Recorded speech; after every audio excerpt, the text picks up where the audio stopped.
In fact, this would be a good time to share with you a New York Times story. There's a whole stack of stuff here about the new malaise in America. And I said the Obama administration will be the second term of Jimmy Carter. Now you got the media basically writing that very fact, not calling it the second term, but making comparisons to public attitudes, Jimmy Carter, and public attitudes now.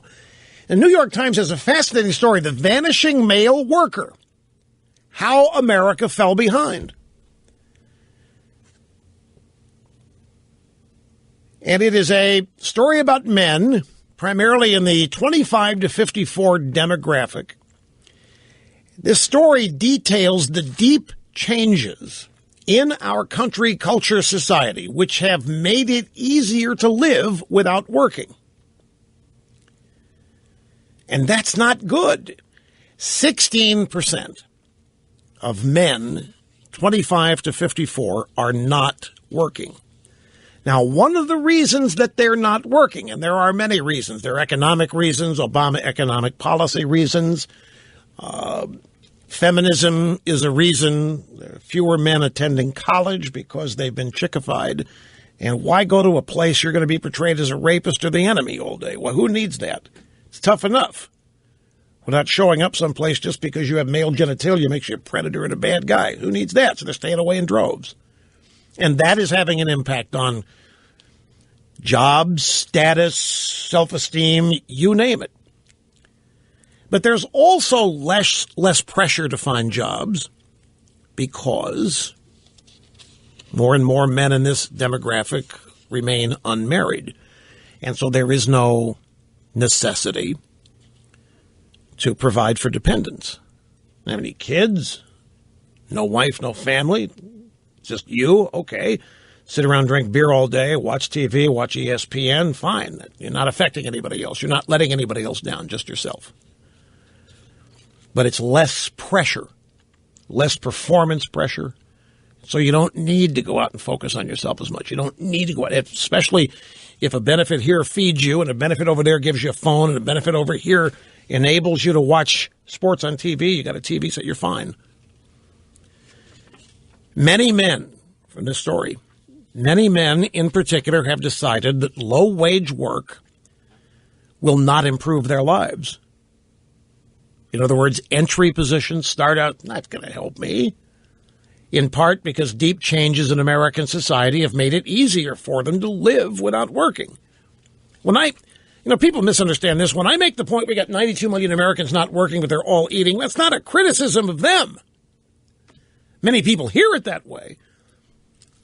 I have been surprised to learn. See, to me, that's something that there ought not be any confusion about at all. The degree to which that is misunderstood has always surprised me. 93 million people not working and they're all eating is not good. But I'm not calling them sloths. I'm not calling them worthless. What I'm saying is if you've got 93 million Americans not working and they're all eating, there's no need for them to get a job. And that doesn't help anybody. It certainly doesn't help them. It's not good overall for the economy and every derivative involved. But the liberals might look at it and say it's the greatest compassionate statistic you come up with. You telling me that we have a country with 92 million people aren't working and they're all eating? Wow, we are good people. No, that's not what it says. It means we've really gone off the rails because somebody's paying for it. And we're going into deep debt that we can never repay paying for it. It's not it's not all of our responsibility to make sure that 92 million who've chosen not to work eat. It's their responsibility. So if you take away responsibility from people, then you are also taking away any expectations of them, and you are by definition saying you don't think they're worth much. And that's not doing them any good either. Do you raise your kids telling them they're worthless? Well, some of you might. I'm not saying every parent's good. But most of you raise your kids. Certainly, you don't want them to believe they're worthless. You may even go overboard in telling them they're special. But you certainly don't want them feeling worthless. You know that's not good for them. You want them to have a sense of purpose. You want the world to be a better place because they're in it, because you gave birth, they're alive. You want the world to be a better place because they're in it. Well, they have to do some things for that to happen.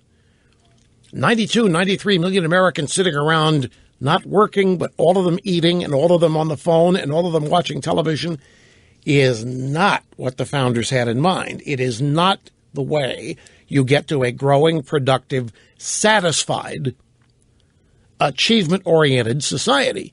And if you don't have that, you're going to have you're going to have a crumbling malaise with people wandering aimlessly through life, literally throwing away the one life, the only one life we are all given. Let me ask you, do you want to spend your life not working, but depending on whatever comes your way for a morsel here or a morsel there? That's not how we are raised, and it's not the natural yearning of the human spirit, by the way. So to explain it, what do we need? Well, we need a political party which profits from this and which justifies it. Tells the people, 93 million who are not working, who are eating, that it's not their fault, that it's the Republicans' fault, the country's fault, country's flawed, country's fatally flawed, doesn't care about people, what have you. It's not good. None of it is. We conservatives want everybody to be the best they can be. This New York Times piece that I quoted from, The Vanishing Male Worker, How America Fell Behind.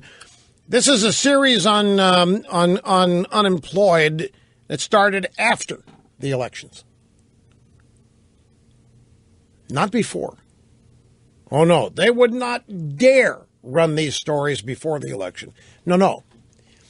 Now they are after the election stories, and they are meant to accompany the Republican victory. How rotten the job situation is meant to accompany Republicans coming to power in the House and Senate and having nothing to do with Obama.